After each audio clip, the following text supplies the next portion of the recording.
Hey everybody, and welcome back. Here we are. We made it to episode 9. I'm barely kicking this week, guys. I had a fun incident last week where I had the lovely pleasure of going to my local urgent care because my regular doctor couldn't see me. He's a great guy, but he's super busy. They gave me the Z-Pack special, which after like almost a week and not doing anything, I said, what the fudge, man? So I ended up back in my urgent care because once again, my regular doc, I love me, couldn't see me. So I ended up back in urgent care. And this time they gave me some good old amoxicillin, told me to take Claritin once a day, and they gave me a little inhaler that I gotta, shoot up the old wazoo, the old nose, twice a day. So hopefully, I'll slowly be crawling my way out of the depths of hell and back to the world of the living here with you folks. I am going to attempt to try to do a little bit longer episode here, possibly. I'm going to try to combine my comic book review for the week as well as with my movie review. I think overall, in the long run, that's the format I'd like to kind of switch to. If you guys would rather have two separate episodes, I'm okay with that too. So just chime in down below in the comments or on my Facebook page or the YouTube channel or even on TikTok. I'm on all three at the moment. So let me know your thoughts. I hope everybody else is doing well and healthy. And we're almost there, guys. We made it to Thursday. Woo! All right. All right. So I'm going to go right into it, guys. Today, I am going to be reviewing Peter Bagge's 1980s Neat Stuff. Neat Stuff is a compilation of different characters and stories that Peter Bagge worked on in the 80s, I believe from 84 to 89, if I'm not mistaken. Main reason I'm doing this is I want to focus on one specific element of this this series. I want to focus on one of the characters. It's called a group of characters. Excuse me. It's called the Bradleys. The Bradleys are this wacky dysfunctional family, which I'll briefly explain in a minute and then expand on it. I was originally going to do this week. I was going to do a comic book called Hate. Hate is essentially one of the main characters from Bradley's, except he's a couple years older, and it was started in 1990, and basically he has his own series.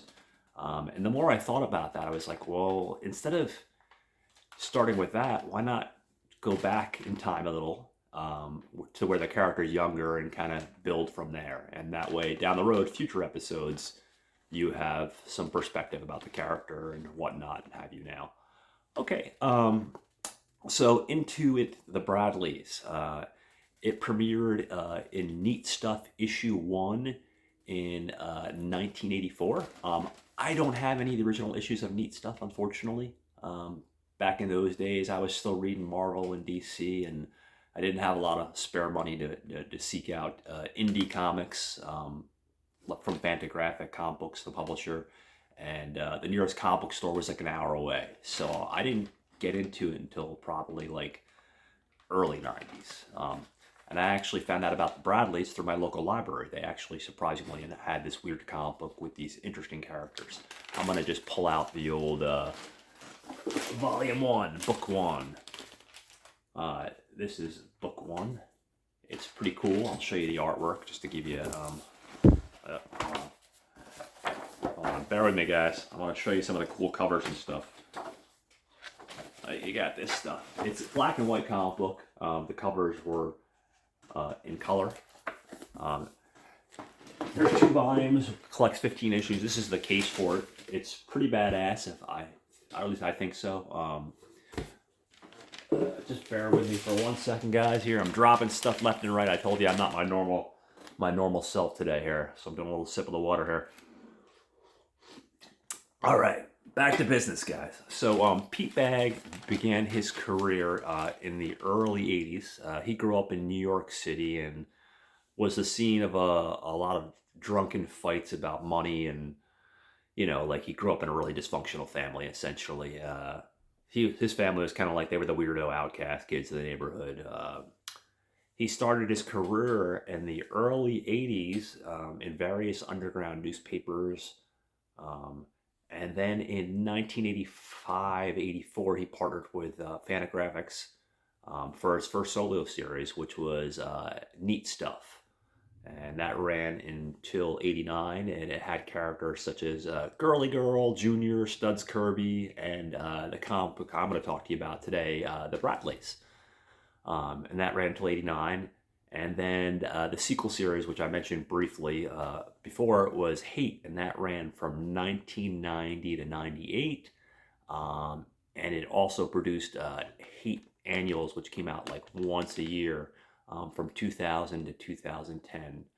Um, his art style is a kind of like a kinetic art style. Underground artist Robert Crumb described his art style as super exaggerate, super exaggerated wackiness mixed with a grim, mundane reality. And I have found that's probably the best way to describe his art style and even the storytelling.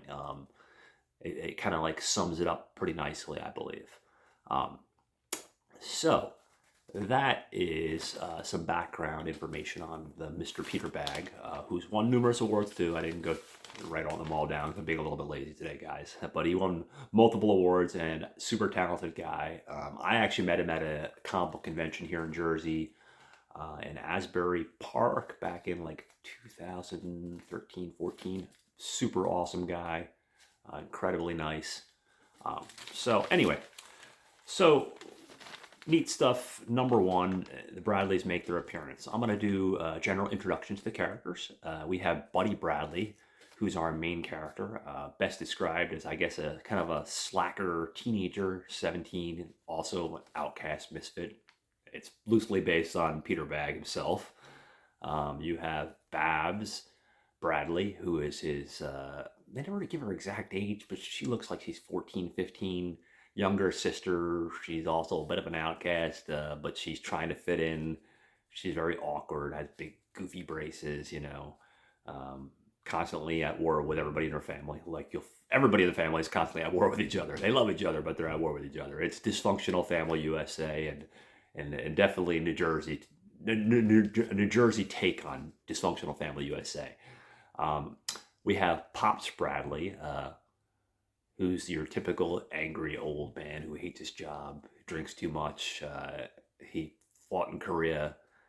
His name is referred to as, sometimes referred to as Brad by his wife. You have Mom Bradley, who we never get her name. Maybe later on, I couldn't find it, but anyway, it's not that relevant. We have Butch Bradley, who's still a little guy. He's probably like 7 or 8. He's a little youngest one, and like most youngest kids in the family, he's a brat. Yeah, that's right. I said it. Most youngest kids are the brats in the family. He's into war games and playing with toys and trucks and his He-Man, and he's a little shit. He's about 10 years old, we'll say. So, opening scene, we have Mom and Dad yell to the kids, "Hey, we got a big family announcement. Come on down here." Mom tells the family, "Hey guys, money's really tight and we really need the money, so I'm gonna have to start working." Mom is typical suburbanite mom, does the dishes, slave to everybody, she's a good mom, but she's often taken advantage of, especially in this household. But that all changes. She's going to work. So she's like, "I'm going to need you guys to chip in around the house and start carrying your weight. I'm going to give you a list of chores when you get home from work every day, or from school every day, that I expect to be done." So we cut to the next day, and the boys, Bud and Butch, get home from school, and there is a list of stuff that needs to get done. First and foremost is dishes. So the boys, go in the kitchen, they start to do the dishes, which is like, "This is disgusting." Buddy's like, "Yeah, there's got to be a better way to do this than what we're doing right here. This is just a waste of time." And they're both, not thrilled about having to do all this shit. They're used to coming home, putting their feet up and grabbing some snacks. So Buddy gets the bright idea to take the dishes outside. He takes out the garden hose. He throws them all on the on the grass, and he starts hosing the dishes down. That's his master plan. So they do that, and afterwards they're like, "Man, that really, really worked. We really worked up some energy. I think we deserve to take a break. Let's go put our feet up and kick back." So they break into the fridge and grab a bunch of snacks, and probably way too many snacks, and they go watch some mindless zombie television for about an hour. And then at that point, Butch, unfortunately, has eaten way too much. So he proceeds to go ahead and throw up all over the place. Um, Meanwhile, there's food all over their living room, and they've probably created more mess than they've actually cleaned. The only thing they've done so far is do some dishes, essentially. So we are next introduced to Babs Bradley, the younger sister. She walks in and she's like, "Hey, what are you guys doing? You're sitting around, there's a mess everywhere." And Buddy's like, "Hey, man, don't give us any shit. You just got in. Where you been all day? Like get in the kitchen and go cook a meal like you're supposed to, woman. That's your job." And she's like, "First of all, you made a huge mess. So go screw yourself. And I'm not gonna go in the kitchen, especially after you talk to me like that." So, like most dysfunctional brother-sister relationship, Buddy and Butch throw her out of the house. Lock the door. She rings the doorbell. "Let me in, let me in," screaming. He's like, "No, you're not coming in." And from there, she's like getting pissed. You can see her face, and she's getting infuriated. Butch goes upstairs to the bathroom, and he cracks open the window, and he proceeds to take her makeup kit and throw it at her. He does that as well as throw some tampons at her. So she's getting rained on with all this crap, and she's like, "If you don't let me in right this second, I'm going to kick your ass." And he's like, "No prisoners. We're going to win this war." This is Butch, and, being a little kid. And she's just getting fumed. So while he's like throwing shit at her, she just rams the door like at top speed and just breaks right through. And she runs upstairs, and she grabs Butch by his feet and holds him out the window. And then at a certain point, he almost is like about to fall. Thankfully, he doesn't. But she's tortured the shit out of her little brother. He's a little fucker.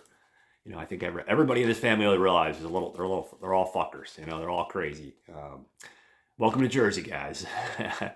So meanwhile, while that is taking place, Buds Bradley is downstairs, and he decides to cook up some corned beef hash. And he's like, "Oh yeah, nothing like some corned beef hash to get the day started." So he's doing that, and he's like, "You know what? Let's add some bacon grease on there, give it a little extra flavor." So he adds like way too much bacon grease, number one. Next thing you know, he's trying to attempt to fry this corned beef hash, but he starts a fire, and the whole house is on fire. Meanwhile, Butch and Babs are still upstairs duking it out.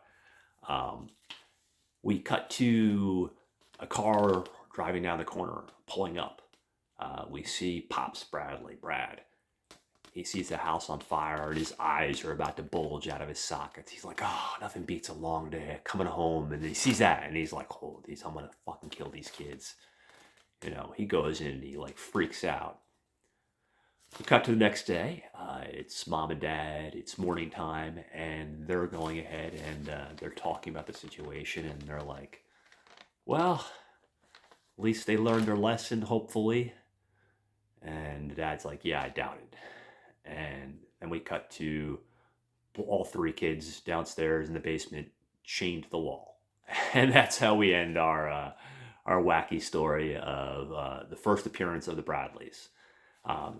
Now, I think this comic book is absolutely hilarious. Not everybody's down with the indie comic scene. I get it, guys. It's not for everyone. Pardon me. I'm sorry. I had a frame there for a second. But I think it's incredibly funny. The thing about Neat Stuff is, on Amazon, I couldn't find it directly through regular Amazon, but I definitely saw an independent seller selling it, and it wasn't too bad, guys. It was actually like $30 plus tax, And the volumes are beautiful, guys. They're absolutely amazing. It's well over like close to 300 pages. Um, I think I saw it on eBay for a little bit more pricey, like $39.99. Um, it's awesome, guys. All the stuff in Neat Stuff is hilarious. I love the Bradleys in particular more than anything, but the other stuff's great too. If you can't find it there, you can also find it by itself, graphic novel, just the Bradleys. You don't get all the other stuff that comes with the Neat Stuff comic book, but you can get that as well. So that's something I think you guys will enjoy. Um, it's absolutely hilarious. What I might do is proceed in the next couple episodes, maybe to give you a couple more issues of the Bradleys, and then work my way into Hate. So check it out, guys. Anyway, next I am going to talk about the independent film 2009's Low by Travis Betts. Now, this film initially, like I said, came out in 2009. It was a little indie horror film. Travis Betts directed it. Now, Travis Betts is an indie guy. He's done a bunch of short films. Um, Notably, he's done a movie called The Dead Inside in 2011 and a movie in 2006, his first film, Joshua.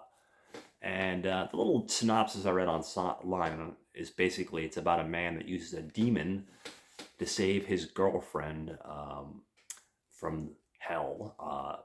But the demon has an evil plan. So I'm going to go into the characters and the actors right now. Also Travis Betts, he directed it, he also wrote that, excuse me. I don't know if I mentioned that. I'm really still out of it, guys. So back to casting. We have the Demon Low is played by Jeremiah Binkett. We have a demon called the Demon Jeez, who is played by Devin Barry. Our main character and love interest slash protagonist is Justin, who is played by Ward Roberts. Then we have the character of April. April Oak is actually her last name. I'm sorry, don't forget that. That's the girlfriend. And that's played by Sarah Lassitz. Now, to get a little more into the actual story here, guys. It starts off, opening scene, and we see Justin, and he's in this like pitch dark room at first, and we have some eerie music playing. And then as we see a little bit more, it opens up and he's in this circle. There's a pentagram in the circle, and there's these candles, and he's chanting, reading from this really old looking book. It looked decrepit. Think of like the Book of Dead from Evil Dead or something along that lines, but a little bit more unique and a lot cooler, I think. So he's reading from that, and all of a sudden we see a demon who's kind of like crawling towards him. He introduces himself. He's like, "Demon, I have summoned you. The Demon Low, I have summoned you to do my bidding, to seek my girlfriend from the depths of hell. One of your kind has kidnapped her." And the demon speaks up rather abruptly, and he's like, "Hey, clear that shit from your pants and tell me what you want, you know." And Justin's like, "Listen, you're the demon, I'm the master, you have to do what I say." And he's like, "Listen, I'm under no obligation to respect you. I might have to listen to what you say, but I don't have to respect you or what you say or anything like along those lines." We see claw marks on Justin's chest. Apparently the demon did this, or one of the demons. We'll find out more about that in a little bit, guys. He asked the demon to go to hell for him. And the Demon Low goes, "No, that's impossible. Do you know how big hell is? There's millions of souls crying in agony, and you expect me to, go through hell and try to find this one particular person." Justin insists on it. And Low is like, "Okay, fine. You want me to do this? Fine. We'll see what I can do, but we're going to need some more details." So we cut to our next scene, and it's a flashback sequence, and it's with Justin, and it's presented almost like in a vaudeville fashion. He's on, or like a school play almost, with a vaudeville flair to it, I guess you could say. He's sitting in a little restaurant by himself, all nerdy and lonesome, and he's eating a salad. And in walks this awkward girl, and oh, he's also drawing. I'm sorry, I can't leave out that detail. And she's walks in and she's very curious. She sees him and she sees him drawing, and she's like, "What are you doing?" And he's like, "Well, I'm drawing." And they he introduces himself to him. He's like, "I'm Justin. It's nice to meet you." She looks at his salad. She's like, "Oh, that looks delicious." And he's like, "Do you want some?" And she's like, "Yes, please." And she sits down and just like grabs his salad and starts devouring it. And he's like, "I guess you're hungry." And she's like, "Yes, I was quite hungry. Thank you for asking." And he's like, "Would you like one?" And she's like, "Sure, sure. I'd love to have a salad. This wonderful salad." So he orders another one. The waitress comes over and very rude, which they get her another salad, and they get into a conversation, and he's like, "So tell me about yourself. What's your name?" And she's like struggling to answer like this simple question about what her name is, and she's like, "It's April." April, and she looks at like a piece of wood. April Oak. Oh, April Oak. That's my name. Um, and you can see there's a chemistry there. There's this awkward exchange, and then he knows she has a chest with her, like this big old chest, and he's like, "Well, what's in the chest, by the way?" And she's like, I have a book in there." He's like, "A book? You carry around everywhere you go? You carry around a book and a big chest?" And she's like, "Well, it's an important book, and I have to make sure it's safe." So, uh, like I said, it's a pretty awkward exchange on her end. He's getting to know her. There's something weird about her that he likes, though. So we end with that for the flashback sequence, and then in our next scene, um, we go back to Justin with Lo, and this time another demon shows up, and the demon introduces himself as Jeez. And Justin looks at him and he recognizes him. He's like, "I know you. You're the one that did this to me." And he points to his chest with all the slash marks. "You're the one that kidnapped April. Where is she? Bring her to me." And a demon laughs. Him and Lo both laugh at him. And he's like, "I want to tell you something. A little something about that girl. She's more than just a girl." And then he proceeds to go into a song and dance. And we cut to this scene where it reminds me of like a 50s like rock song, and basically the name of the song is Demon Baby. And throughout the whole song, they're basically hinting that April is a demon, basically. So from there,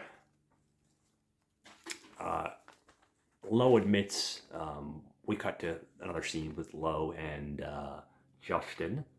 Most of this movie, guys, just side note, I know I'm sidebarring a lot here, but most of this movie takes place in this one room. It's very minimalist, in the dark, with Justin and Lo, or Justin and the Demon G's.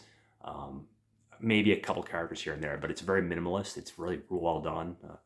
Just a sidebar note there. Back to the actual review here. So we cut back. It's him and Lo again. Lo admits that he knows April.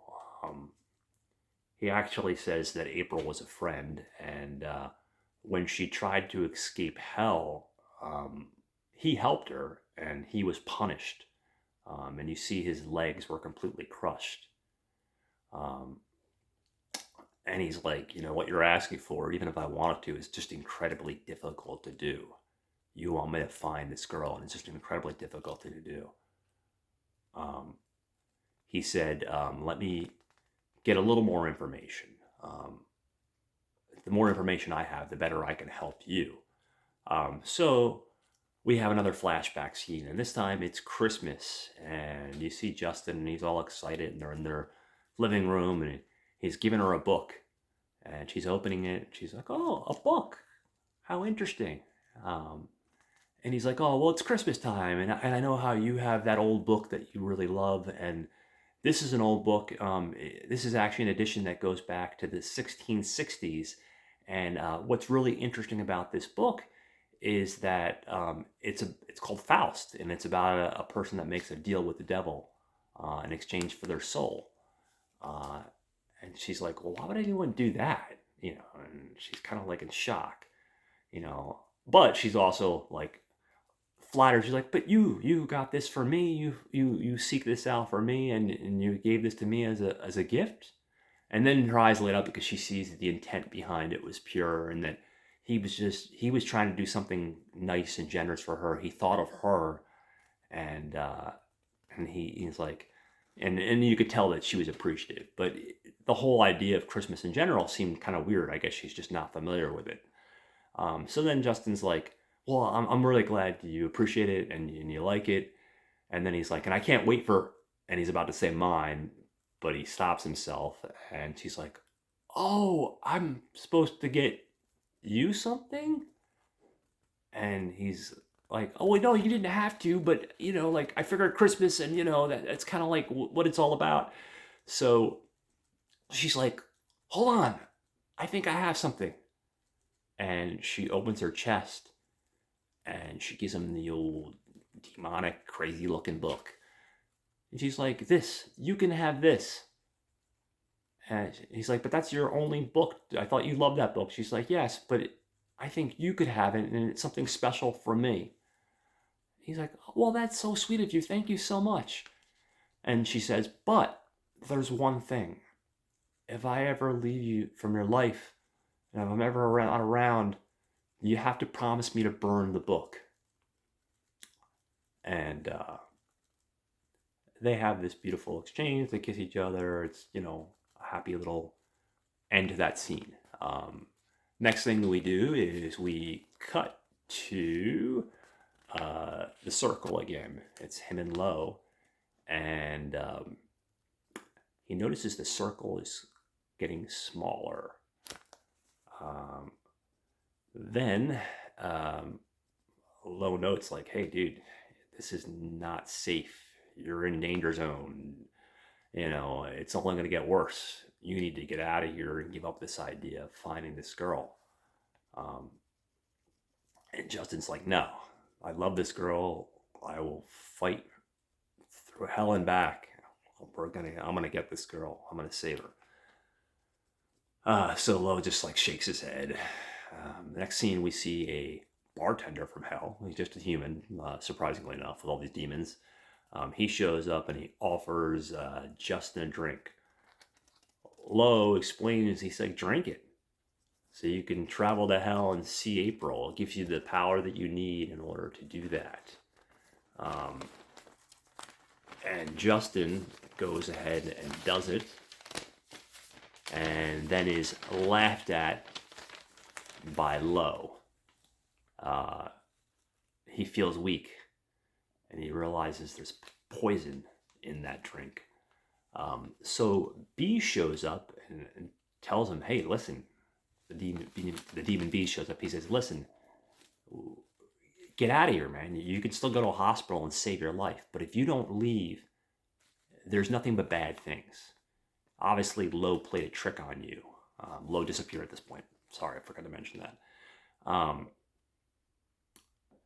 And Bees tells him that. And then Lois comes back, Bees disappears, and he says, "What you think you know about her isn't what you know about April. April was an escaped murderer from hell, and she's evil." And Justin's like, "Well, if she was evil, then how come we were able to find love?" And Lo's like, "Well, what is this love that you talk about? What is love? I don't know what love is." And Justin tries to explain what love is, but he essentially doesn't really. He just ends up smiling, and it only just frustrates Lo, and even more. He's just like, "This is just like, what is this fucking thing of love you're talking about?" At this point, Lo's just excuse me, at this point, Justin is just ridiculously upset and angry, and he just wants, pardon me, I'm going to adjust there for a second. He just wants to save the girl that he loves. He wants resolution. So he has a final confrontation with Lo, and he tells him, he's like, listen, you poisoned me. You're trying to kill me. I don't care. I'm not going anywhere. I am your master. You must do my bidding. Go and find April and bring her back from the depths of hell. I don't care what you have to do. So, finally, Lo disappears. He crawls away into the shadows, and April appears. And April's in shock. She's like, Justin, why did you come here? Why did you follow me? And Justin's like, I love you, and I want to spend my life with you. I want to marry you. And she's like, I love you too. You showed me what love is, and I wanted to experience the real world. That's why I escaped from hell and experienced this thing called love, and I did. I found it with you, but we can't do this. And it doesn't matter. Like, even if I did escape and go back with you, the demons are just going to chase you. They're going to chase us. They're going to hunt us down. There will be no end of endless torture for both of us. It's not going to work. And he's heartbroken. And he's like, I don't care. Then let me go back to hell with you. And she's like, you don't want to go here. No one wants to be in hell. It's horrible. And rather hot, too. No, I just added that, rather hot. But and she's like, no, you don't want that. He's like, listen, I love you, but you must leave before it's too late. The circle's only getting smaller, and he realized exactly how small it is. She's like, I need you to promise me to go back and live your life. And when you get back, you got to promise me to burn this book. So we close with Lo slinking into the background, or excuse me, I just ruined that, guys. I'm sorry. We see April slinking into the background, into the shadows. And as she's slinking into the background, the shadows, we realize she was Lo. We see her change into Lo. She was Lo the whole time, the demon Lo. So we cut to Justin back in his apartment room, and he's opening the blinds, and then he goes in a corner and he grabs the book and he burns it. And that's how we end the movie. Again, guys, I'm really sorry. I feel bad because these last couple episodes I thought were okay, but I've been fighting this damn, between the osteoarthritis and this damn upper respiratory. I've been fighting it for like the last couple weeks, and it's a motherfucker. So I'm a little bit off my game, so to speak, I guess you could say. But so those are my two reviews, and if you guys like the longer format of a comic book and a movie in one sitting, I'll do that. I'm open to that other idea of sticking with the original format of doing one for comic books, one for movies, and keeping it separate. You guys let me know what your thoughts are. Okay, guys?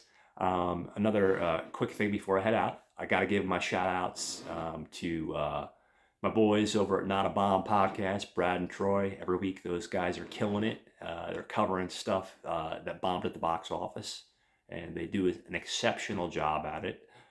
This week, they're covering The Mask of the Phantasm, which is awesome. If you haven't seen that animated film from DC, I think 92, 93, off the top of my head, I'm not 100% sure.